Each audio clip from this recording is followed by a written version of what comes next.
पाण्याची अडचण आहे. तिथं तिथं शासनाच्या योजनेच्या माध्यमातून असेल, कुठं बोर पाडून असेल, आपल्याला पाण्याची अडचण सुद्धा दूर करण्याचा माझा प्रयत्न राहील. ज्या गावामध्ये रस्ते नाही, त्या गावामध्ये, ज्या गावामध्ये नाल्या नाही, त्या गावामध्ये आपल्याकडे कधी नव्हे ते आपल्या हक्काचा पालकमंत्री आहे. आपल्याकडे दिदी आज राज्यमंत्री आहेत, परभणी जिल्ह्याच्या पालकमंत्री आहेत. डीपीडीसीच्या माध्यमातून, ग्रामपंचायतच्या माध्यमातून आपल्याला ह्या सगळ्या गोष्टी करणं शक्य आहे. आणि एक चांगलं सर्कल, एक मॉडेल सर्कल करण्याचा माझा मानस आहे. एक चांगलं, एक व्यवस्थित ज्या ज्या गोष्टीची इथं उणीव आहे त्या त्या गोष्टीचा एक चांगला आराखडा करून ह्या सगळ्या अडचणी मला दूर करायच्या. आणि त्याच्यासाठी तुम्हाला आमच्या पाठीमागं खंबीर उभं राहावं लागेल, तुमचा आशीर्वाद द्यावा लागेल, तुमचं सहकार्य द्यावं लागेल. त्याचबरोबर ज्या ज्या काही आपल्याला बाहेरच्या अडचणी आहेत त्याही सोडवायच्या, गावातल्या ज्या काही अडचणी त्याही सोडवायच्या.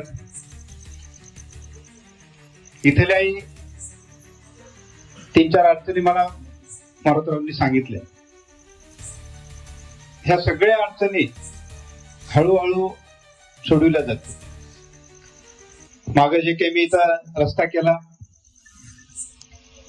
मागे माझ्याकडे गणेशराव माझ्याकडे आले होते, मला ऑफिसला नांदेडला भेटले आणि त्यांनी म्हणले की भाऊ, आमच्या मोठा जर पाऊस आला, पूर आला तर शाळेतले लेकरं तिकडं किंवा इकडे यायला शाळेतल्या लेकरांना सुद्धा जमत नाही.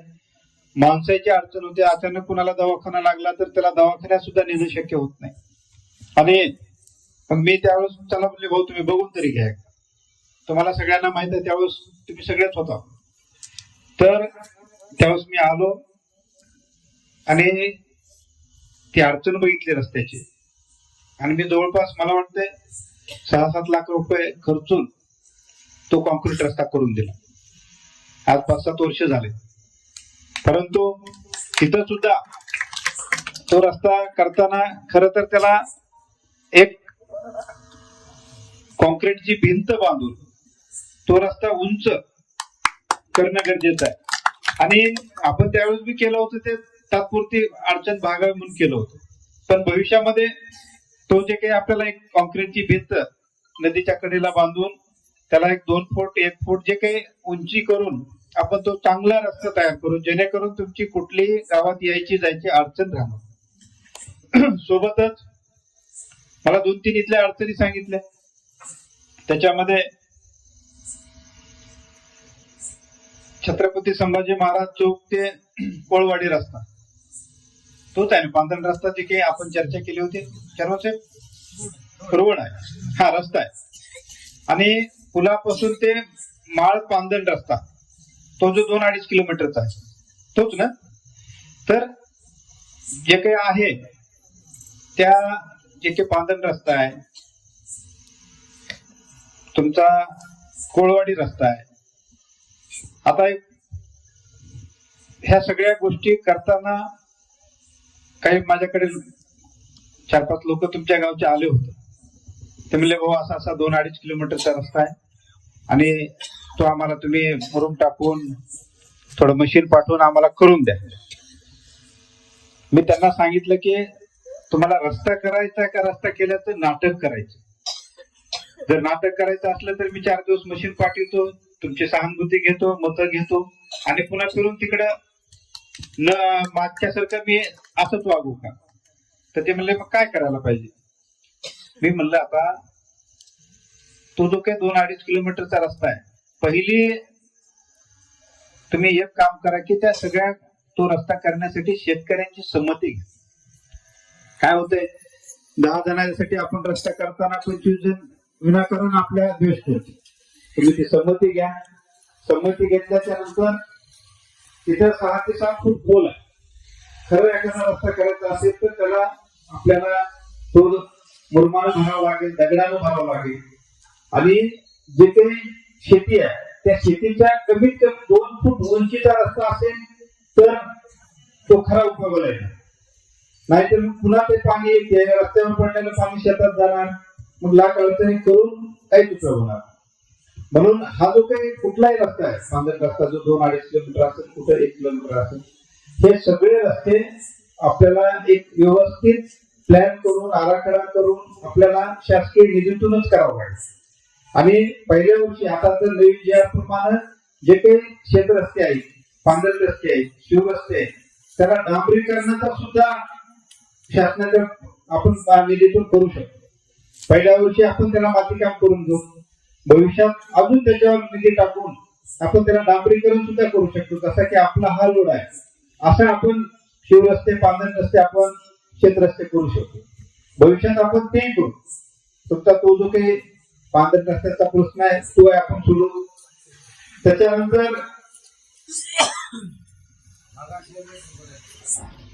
त्याच्यानंतर जे काही लहान लेकरांची असेल आपली जी काही शाळा आहे त्या शाळेमध्ये दरवर्षी पाणी येते जुनी झाल्या होती शाळा.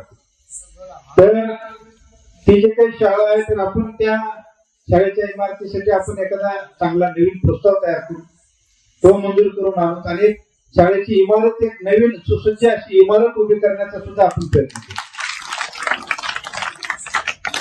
आणि ज्या काही शाळेमध्ये सुविधा नाहीत आज मेघनादिदी बोर्डीकर आपल्या ज्या पालकमंत्री आहेत त्यांच्या माध्यमातून जिल्ह्यामध्ये जवळपास 500 शाळा डिजिटलाइज झालेल्या आहेत.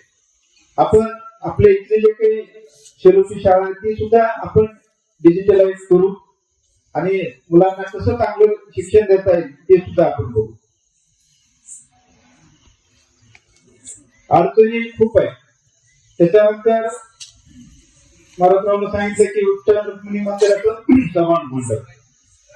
तुम्हाला या बैठकीच्या निमित्तानं तुम्हाला मी शब्द देतो की दिदीच्या माध्यमातून डेप्युटेशनच्या माध्यमातून एक 5 लाखाचा आपण तिथं चांगला एक निधी टाकू सभागृहासाठी आणि सभागृहाचं काम सुद्धा करू. भोगावच्या मारुतीची शपथ घेतली, पेठशिवनेच्या महादेवाची शपथ घेतली, पेंडूच्या संत निवृत्ती महाराजाची शपथ घेतली आणि आज आपण मंदिरासमोर आहे तिथं सुद्धा मी शपथ घेतो की मी निवडून आल्याच्या नंतर माझ्या 5 वर्षाच्या कारकिर्दीमध्ये मी 1 रुपया खाणार नाही,